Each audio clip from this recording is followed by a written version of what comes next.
Hello, everyone, and welcome back to another episode of I Like to Read with me, your host, Rachel Polanski. It is freaking hot in Los Angeles. We all know that global warming has been fucking with the weather and doing some weird shit, but it's like 80 degrees, and it is January 15th, 16th when I'm recording this. So just let that soak in for a while, just like I'm letting the sun and the sweat soak in. We have like 2 portable air conditioners. One, it's thrilling content, by the way. One in the living room, one in the bedroom, but we kind of disconnected them because it's winter and it's been like, 60 degrees and below. One of them has a fan capacity, turning it off for the podcast, so hopefully I won't end this in a pile of sweat, and there's, multiple lights on me. I'm caffeinated, had the new Starbucks pistachio latte. It was good. It was definitely like a little like heavy and sweet for me. I think I'm a very like infrequent coffee drinker. I probably have coffee or Diet Coke or caffeine like 1 to 2 times a week, if that. So when I do have it, it just like feels very strong. And I also don't like black coffee. Like I do need some sort of sweetness to cut it, but sometimes like if it's too sweet, it goes the other direction. So maybe I would get it with just like some less syrup or something. But it was good. It was, I would give it like a B, rating Starbucks drinks.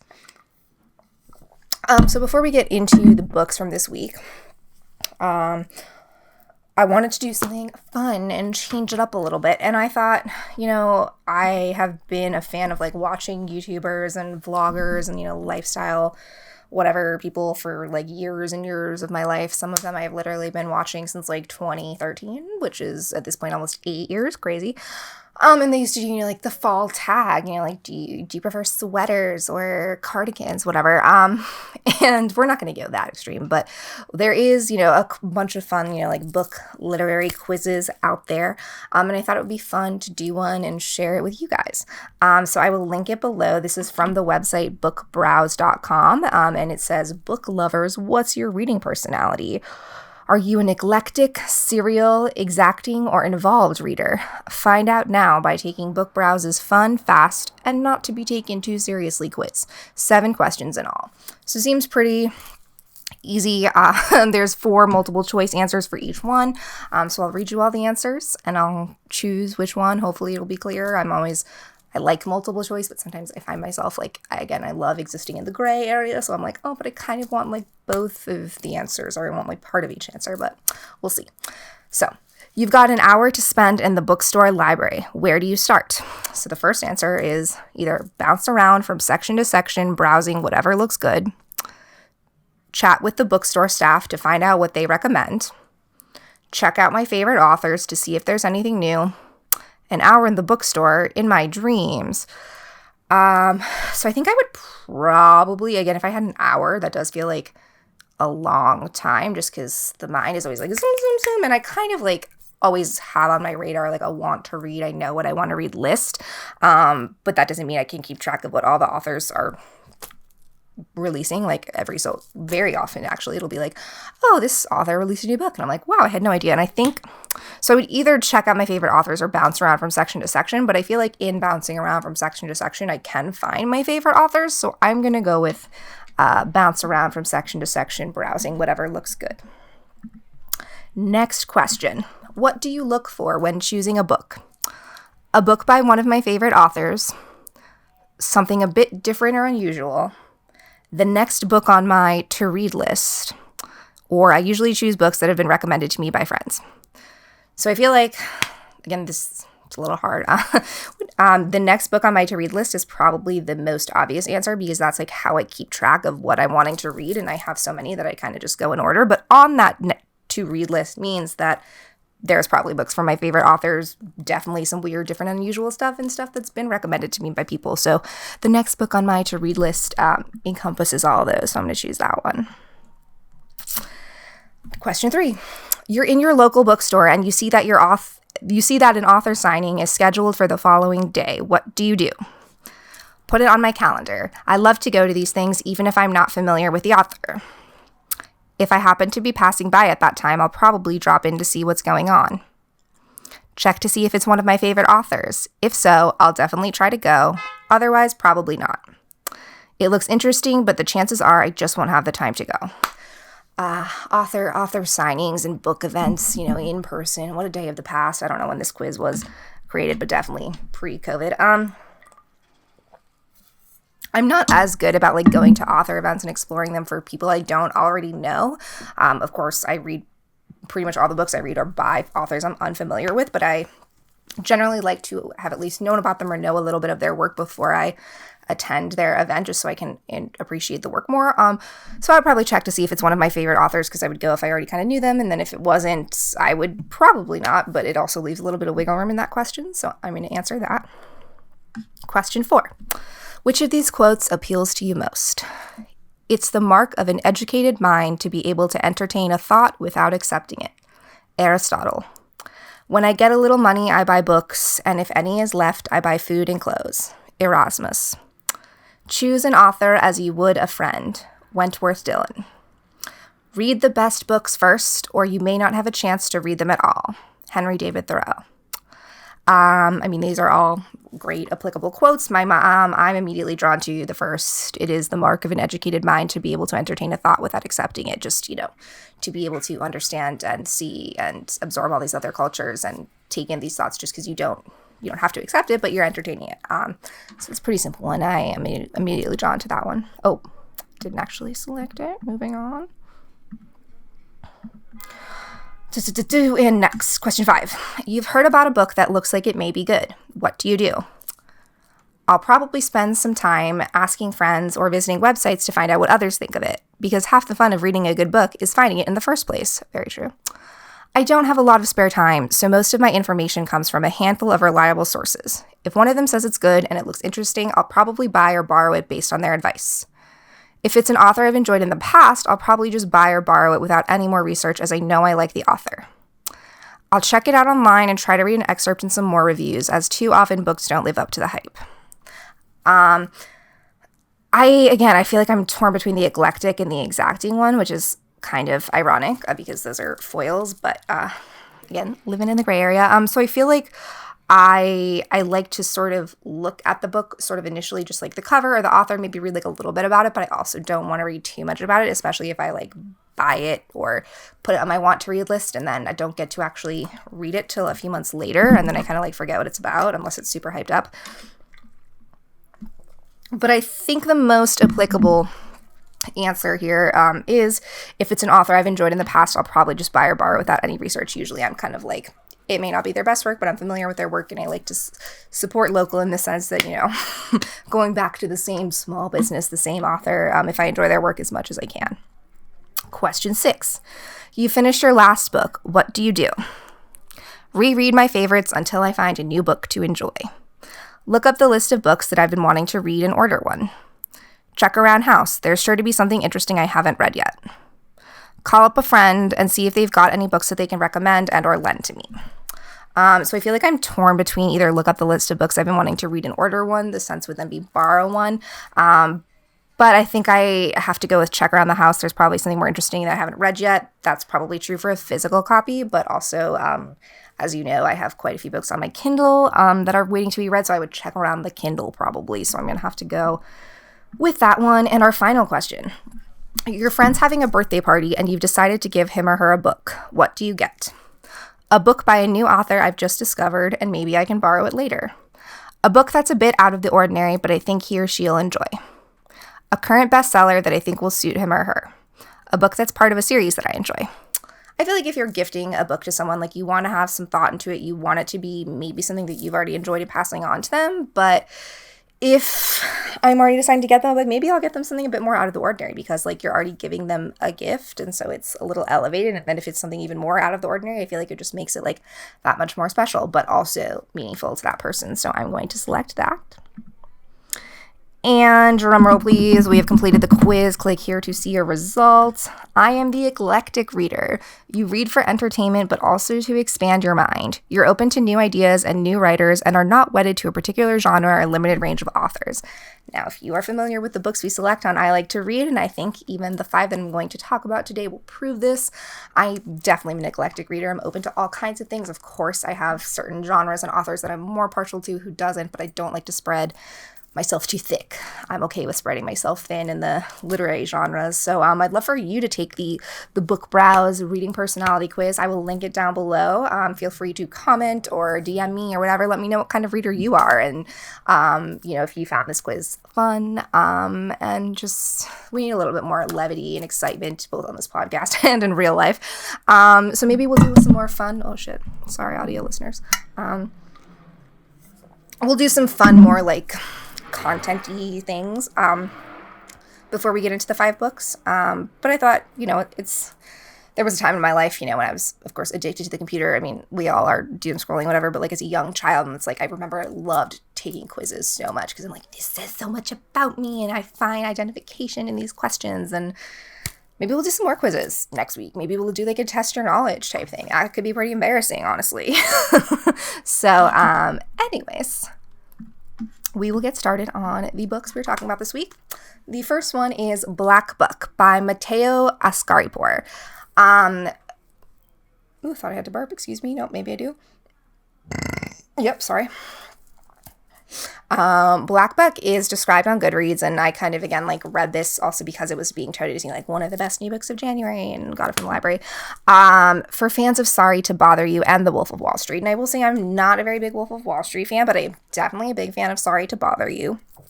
And this is definitely sort of that rags to riches cultural, like very rich fictional story that has a lot to say about society, is multi-layered and nuanced. Darren is a young black 22-year-old man who graduated high school, did not go to college, has like lived his life working at Starbucks, and has become sort of like the master of Starbucks. He works at a Starbucks in New York City that is like the ground floor of this super business savvy like startup company named Someone. And so one day the CEO of Someone comes into Starbucks. Darren, just kind of quipping, is somehow able to like sell this guy whose name is Rhett, which is clearly obvious, obviously a reference to Rhett Butler from Gone with the Wind. And so Darren sells him this drink, sort of like upsells him, and he's like, wow, you totally changed my mind, like come work for me. And so it's kind of that enticing incident where Darren is like, all of a sudden my life changed from there. And so he's presented this really fantastic sales opportunity at the company Someone. They decide to call him Buck, sort of, because he used to work at Starbucks, and it's the sort of bro-y frat culture where they give everybody a nickname, but it very quickly becomes a novel about race because Darren is a minority. He's a black man in this predominantly white, pretty much he's the only person of color, and so he definitely feels like he's hired as sort of that like token salesperson of color. And then I won't give too much away with the rest of the plot, but clearly that's something that does not sit super well with Darren. I mean, he becomes torn with wanting to honor his old life and the principles that he thought he stood for, but all these also like golden opportunities that are offered to him, but of course they sort of come with a caveat, nothing in life is free. So as he continues to climb up the ladder, the sacrifices that he makes and the developments that he realizes about himself, there is some sort of resistance rebellion group that he becomes involved with, because naturally there is. And just because he very quickly realizes like how much the game is, the game of life and work and business is unevenly stacked, and how he can try to infiltrate and do his best to help that. So I found it just like a very relatable story for anybody who feels stuck, anybody who feels like they have a dream, and dreams can be achieved in different ways, and don't lose yourself just because you think you've made it, and also like to look at the larger picture and to see how much you're sacrificing potentially for your dreams and for what you want. So Darren is just like a really, really, what's the word? Like a 3-dimensional, very realistic character. I devoured this all in one night because I just kept reading, and I wanted to see where the story went, and I wanted to see Darren's journey. And it was a very sort of, Greek tragedy aspect to it too. So really just a fantastic, Greek tragedy-esque, learning power of, the power of ambition, and the power of, going too far and achieving one's dreams, while also being a really subtle yet not subtle, overt, commentary on race in America and in the workforce. So definitely check that one out. It is a really, really sizzling, fast-paced cinematic read that touches on a lot of points and is just like even though it's cinematic, it reads really well, and it's written really well, and it's rich and juicy, and yes, Black Book. Snap snaps for Black Book. Next, we have Anna K, a love story by Jenny Lee. So this is like a modern day retelling of the Leo Tolstoy novel Anna Karenina, which I am definitely not familiar with. I think I knew that when I purchased this book because it came out it came out in March of 2020, so a little less than a year ago. Again, had it on my Kindle, got ready to read it.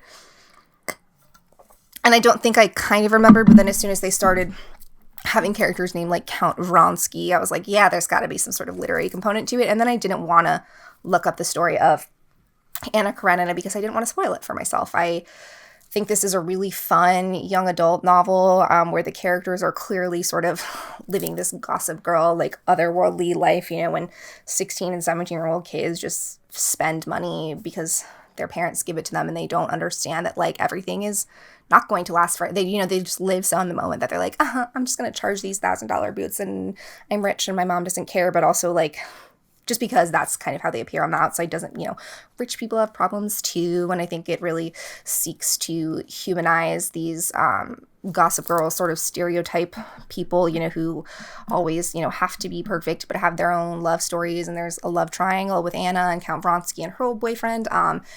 There's also Anna's brother's girlfriend's sister is like sort of into his friend. So there's like a bunch of different love stories and comments on societies and like how much of your life, you want to spend with one person and, what does it mean to be a teenager in this like opulent, larger society. And of course, there's definitely, like some soap opera-esque twists because it's based on a sweeping literary novel and it pays homage to that in all the right ways. And I think things like this that sort of take that foundation that may be a little bit more intimidating and difficult for young adult readers. I mean, I enjoyed this novel at 26, but you could definitely be 14 or 16 and maybe you wouldn't get as much out of it, but you would definitely still enjoy it. The characters were rich. It was a little long. I mean, the author admittedly in her acknowledgments says she likes to babble and put it all out there. But I think, again, like if I'm not mistaken, Anna Karenina is probably quite a long novel. And it moves fast. It took me 2 days to read, but I sort of, split it up into 2 chunks, had some other stuff going on. And it's just, it ends rather darkly too. I don't want to give that away. I think I didn't want to see what happened in the Anna Karenina novel, which just further cemented it into the sort of like, this is absurd and this is definitely like a teenage soap opera, but very, very fun for a darker underbelly, but fun characters, definitely, and a fun escapist plot for rich teenagers living in a pre-pandemic New York City. Next, we have I Want to Be Where the Normal People Are by Rachel Bloom, the star of Crazy Ex-Girlfriend. Please excuse that, sorry. I Want to Be Where the Normal People Are by Rachel Bloom. Obviously, Rachel Bloom, if you don't know her, she is a wonderful actress and creator and, I want to say more than a triple threat. She can sing, she can dance, she can act, she can write, she can produce, she can direct. She's most notably famous for creating and starring and co-creating with Aline Broshkana the show Crazy Ex-Girlfriend. And so she is notoriously, Crazy Ex-Girlfriend is like a theater kids crazy, as the title suggests, like really like soap opera, ridiculous musical based, fun, quirky characters, random musical songs that are also like super honest and relatable and tackles mental health in a really nuanced and unique way that wasn't really seen on television before. The show ended a couple of years ago, but I think, it ended when it should have. It was ended in a perfect arc. And so Rachel Bloom, she's been on my radar since then. She has, she's done some other stuff, but that's definitely like what she's most famous for, especially because she really like starred in it, created it. Like that was her baby for 4 or 5 years now. She has a literal baby. So it's just a bunch of essays about like her life. And of course they're weird and quirky and honest. And it just goes to show that like, you don't have to be this glamorous sort of life is perfect and everything is great. Like everyone has those weird, awkward experiences, and she doesn't talk about them just to be like, and now I'm this glamorous, look where I've come. It's like she really recognizes, like, is so grateful for everything that has been given to her from the world. She, Crazy Ex-Girlfriend's like fan base is pretty niche, but still like very dedicated and into it. Just stuff on insecurity, what it's like to be famous in this crazy LA world for something that is a little more niche and weird, but just as wonderful as freaking Fast and the Furious 70 or whatever. And so this reads pretty quickly. It's a bunch of essays that like kind of flow in order from her childhood and high school and like becoming herself and then college and meeting her husband and the whole sort of, it's not all about Crazy Ex-Girlfriend. It's about her life. And of course, Crazy Ex-Girlfriend is a large part of that. But I think that, excuse me, gassy episode. For anybody who's ever just kind of felt like I don't belong and I don't feel normal, and normal is an overrated concept anyways, and what even is normal, and like I'll never achieve anything. I mean, she's also just like funny without it being like, haha, I'm funny. Like, it doesn't feel like it's trying too hard. It's just like, it's having a conversation with her. So if it's also very easy to read. If you're not a reader, you can just sort of tackle one or two of these essays a night. This book is under 300 pages and doesn't really, you can read a couple of essays and then head on over to Axiom's End, which I'm going to talk about next, and then go back and forth. So this can be sort of like a essay a day, keeps the brain spry. But check out that one for fans of Rachel Bloom, fans of comedy, musical theater, inside look at Hollywood, funny essays. Next, we have a physical copy. We have Axiom's End by Lindsay Ellis. Lindsay Ellis is primarily a video essayist. Jason introduced me to her around when we started dating. I think the first thing he showed me was her like Phantom of the Opera film essay exploration. If I have seen Phantom of the Opera, that is definitely more times than I can count. It's my most watched movie ever. There was a period of my life in 7th grade where my friend and I pretty much every day after school would just watch that movie, let that soak in and kind of speak for itself. And since then, Lindsay Ellis just releases a bunch of fantastic video essays on pop culture phenomenons. She did a really great one on like what is Cats and like how did this movie come to be. She tackles like one-off things. She also tackles sort of, like the death of the author and larger things. And she's just really cool and well-spoken and thoughtful, and I want to be her friend. And I don't know, now I'm getting like nervous like talking about her as if she's going to watch this, and she's definitely not. But she released a sci-fi book, or she released a book that it's sort of like sci-fi with sci-fi is the outer shell, but the inner shell is really like an interpersonal relationships between Cora and Ampersand, which I'll talk about in a second. But it's also like a period piece because it's very center in like the mid 2000s and would not have been able to take place without that. So this came out, I think, in July. And we bought it because she was doing like a spoiler-free conversation, and got a signed copy. And it's just been sitting on my shelf, and I was waiting for the right time to read it, and that time was last week. And I read it it took 2 days, but sort of like half a day and then another half a day.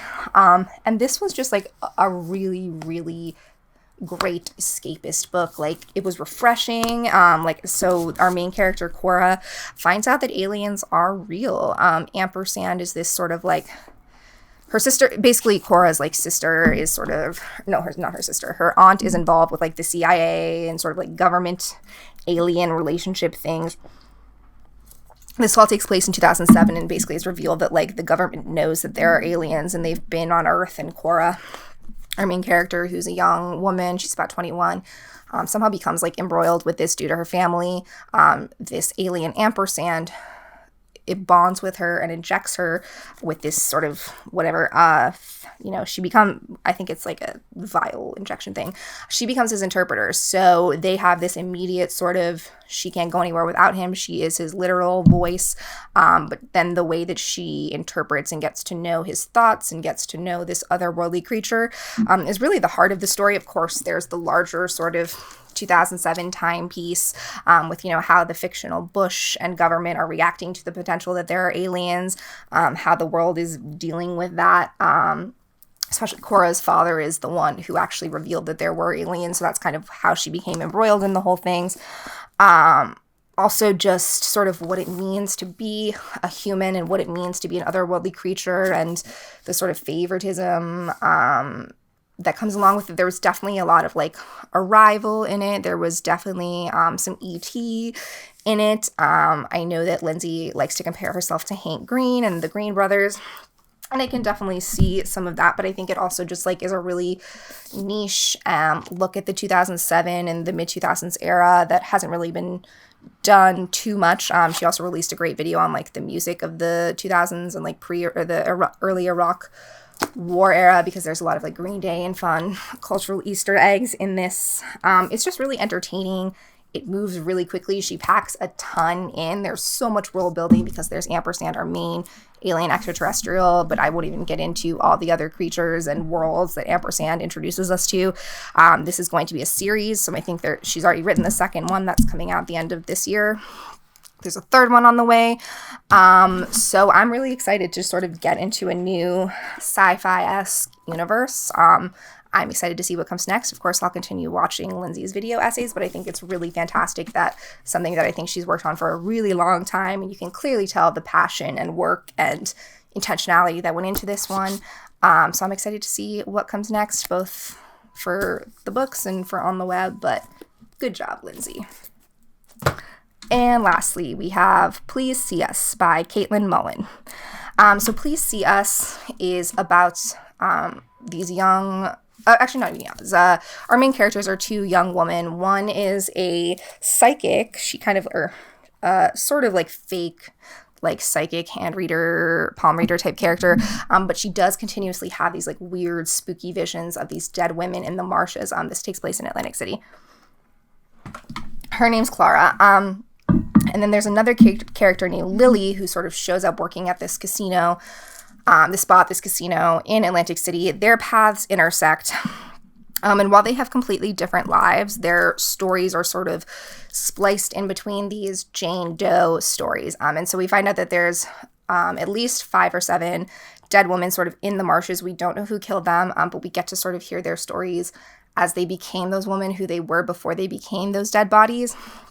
Intertwined with Clara and Lily's stories, we know that there's going to be some sort of catalyst, like something building up to them, because Clara keeps having these visions and Lily clearly like came into her life for a reason. So they're just trying to, they're clearly in the realm of being those victims, but also trying to help and solve them without it being like a very detective novel, because it's never about the actual killer and who that is.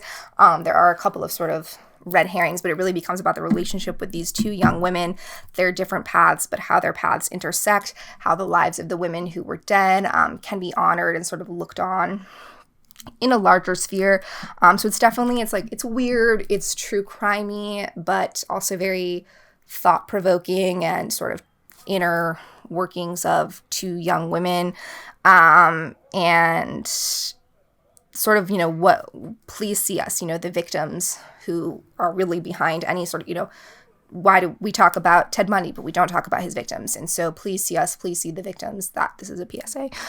The women who are buried, they are really the ones who get to see and want justice happen. And it's sad, but it's also somewhat, endearing and hopefully positive in a way.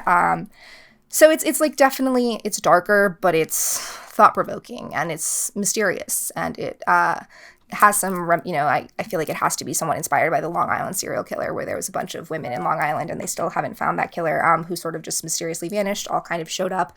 But just like in this novel, the police were really reluctant to link it to a serial killer, instead just a bunch of unrelated deaths. And as any true crime fan will know, that can cause a lot of problems. But anyways, I've been blathering on for long enough and I'm sweating, it's hot. So I hope you enjoyed this week's episode. I don't know, next week will be hopefully less hot. But until I see you next time, stay reading. Bye.